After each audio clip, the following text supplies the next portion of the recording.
Hello, children. Today we are going to read the book Little Red Riding Hood. Once upon a time, there lived a little girl called Little Red Riding Hood. She wore a beautiful red cape that her grandma had made for her. One day, her mother said, "Come here, Little Red Riding Hood. Your grandma is not well.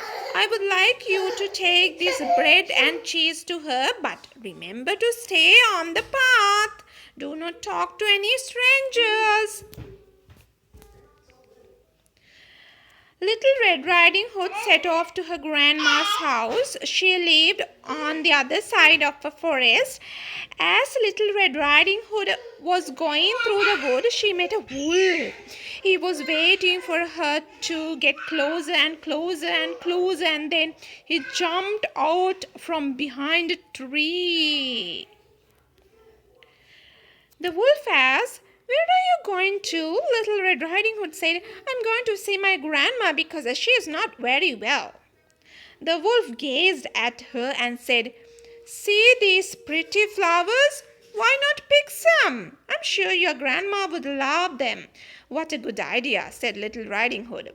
And she skipped from the path to look for flowers for her grandma, but she forgot what her mother said. Then the wolf ran to the grandma's house and knocked on the door. "Knock, knock, knock. Who is there?" asked Grandma. "Little Red Riding Hood," replied the wolf. Grandma whispered, "Come in. I am too ill to come to the door." The wolf let himself in. Poor Granny did not have time to say another word before the greedy wolf gobbled her up. He put on her nightgown and nightcap. He jumped into the granny's bed and pulled the covers over his nose. Then what happened? Unaware of what happened, the Little Red Riding Hood came joyfully to her granny's house and knocked on the door. "Knock, knock." Behind the door, a hoarse voice answered, "Is it you, Little Red Riding Hood? Come in, come in." Now Little Red Riding Hood realized that her granny may feel very ill, and feeling little worried, stepped in the house. Little Red Riding Hood was very surprised when she saw her grandmother. "Granny, what happened to you? Why have you got those large ears?" The girl asked, amazed. "Oh, the better to hear you with," the wolf answered. "And why you have got those big eyes?" continued the Little Red Riding Hood. "To see you better," said the wolf.